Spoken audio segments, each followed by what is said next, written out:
Hello everyone, how are you guys doing today? Hopefully you guys having an amazing day. Been appreciating you guys been supporting and trying to upload a video every day, at least every week. So this week we're doing UTCTF 2026. We're doing the web one as always. So today we're looking at break the bank. So the prompt is kind of it's funny.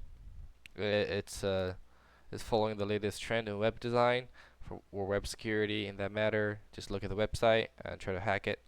So it's pretty light. So we get to look at this gorgeous application that someone built with a very modern design. Um, yeah, established in 1887. Uh, it's quite funny. So a lot of those buttons doesn't really work when you click on them. Um, you have the CD rates right here, mortgages. It looks like a pretty legit website, but however, um, there's nothing really to look at so far, right? The only button that have worked is this one. Let's log in, and you get to input your input and stuff like that. So I did mess around with that, so it doesn't really take that much of effort to find out. It's pretty good, pretty solid for injections. It's not visible, but however, if you read the source code right here, just right here, there's a low URL or subdirectory right here. It goes to a file, and this file will actually help us a lot. So by clicking on this, it takes us to a PDF file, and right here, a bunch of stuff. But demonstration for login credentials, test users, and test pass 123. So we can give that a try.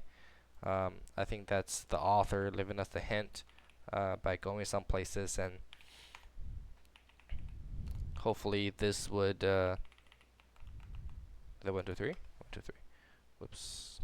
Is that 123 4 123? All right. Test user 123. Did I type anything wrong? Go slow. Alright. So that log us in to the account. And now, right, have those weird buttons, weird things. And nothing seems too crazy, but that's only the front end code, right? So we can look at what's actually happening in the packaging HTTP package. So we did a post login. Oh, that's the invalid one. And we're assigned already a token already, just to who we are at the session. But however, that one did not work out because I mistyped it. And this one actually okay and logged us in. And now we have a new token right here. And we also can check it out right here. Application, and go this one. So this is like a First National Saving Bank token. But however, this is quite a bit of interesting find, I like to say.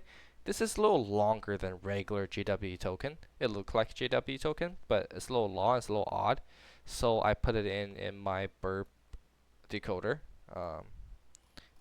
They're different, but it's the same format.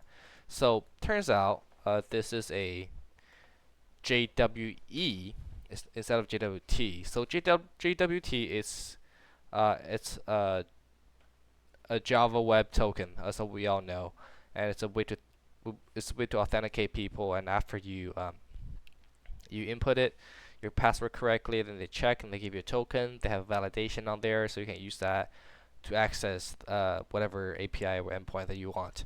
But however, JWE is a little different.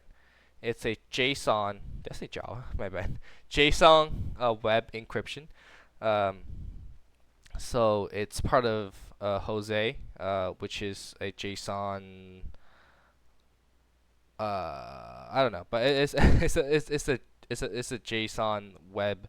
I guess encryption or authentication um, framework. It's part of that. It take a JWE and a JWS, which is a signing. So if we go to JWT right here, .io, it probably shows us what's happening right here. So it has three parts, right? So one of them, I think back here it's the signing. This is the payload, and in the front it's just I think the type of what kind of JWT you're using. So this is JWT, but however, what makes up a JWE token? It's you got the encryption header, you have the key, initializing vector, ciphertext, and authentication tag. So what that really means is they're just using a um, a key to it's like it's like an encryption, right? You have a public key and you have a private key, and this is the data that being encrypted. So what does that pose risk? Uh, because it's hard to it's hard to forge once you have the signing right here, right? Because if you have the data right here, you can use the private key to encrypt it, because you the the server store the private anyway. As long as you find the public, you can encrypt it and forge this thing, right? This data right here. But it's hard to make the signing, right? Because signing is unique, and every time it encrypts it, it gives a unique signing. So that's hard to do. But if you just do JWE without the JWS right here, this part can get tricky. And this is the vulnerability. I think it's fairly new, of March 3rd. So this is like 10 days ago. And this guy found out, I guess his tool or whatever they did, that in the pack4j JWT, uh, in here they find out that if the signed JWT is null, then they skip the rest of the checking for sign. So if you don't have the sign, then the JWT straight up went to a JWE, which is not secure, because we can forge that way as long as we get the public key to forge that. Then in the back, it just will decrypt it anyway, because we have the right public key and they have the right private key, and no matter who we do and what we sign up as a user, and it will just do that. So that's precisely what we're gonna do. And I wrote a script for this.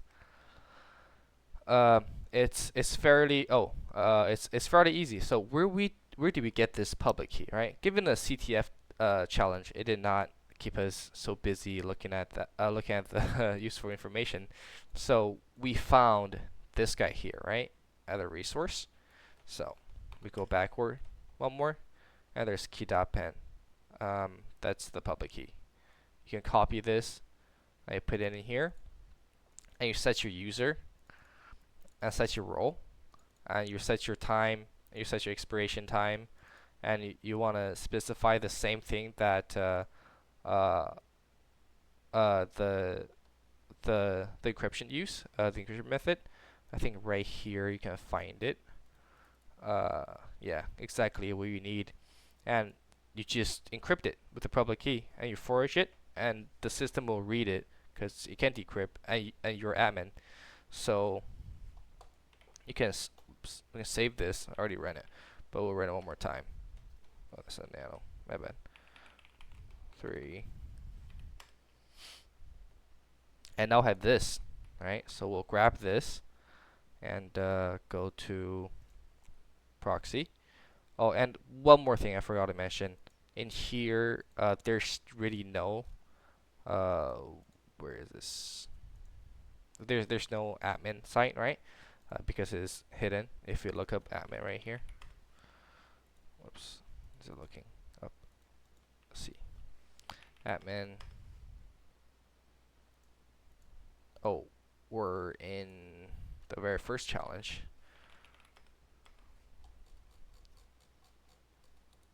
Is this? There's a button right here that says admin. Let me refresh this. this login page. We don't need login page right here. We can look for admin button.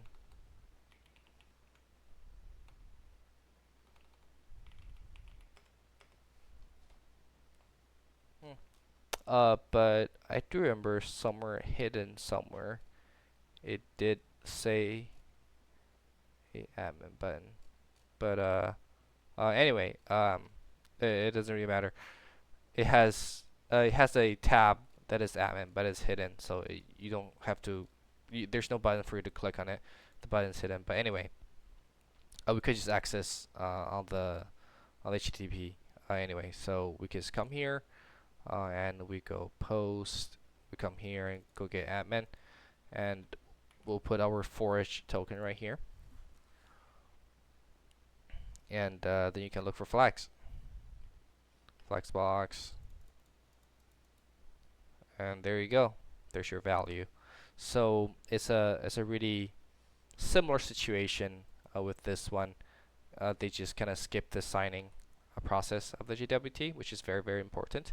So now we learn. So if you have your application using I think Pack4J or Pack4JWT, I forgot what's the module called. Where is it? Pack4J JWT. If you're using that, I highly recommend you to update the version because they cannot skip that step. It's kind of critical. Otherwise, you can impersonate whoever you want to. But this has been a fun challenge and learn a lot. Doing CTF really help you to keep up with the recent events. So thanks for watching, guys. I wish you have an amazing day for you or night. But thanks for watching. Appreciate it. Thanks for the time. You guys have a good one.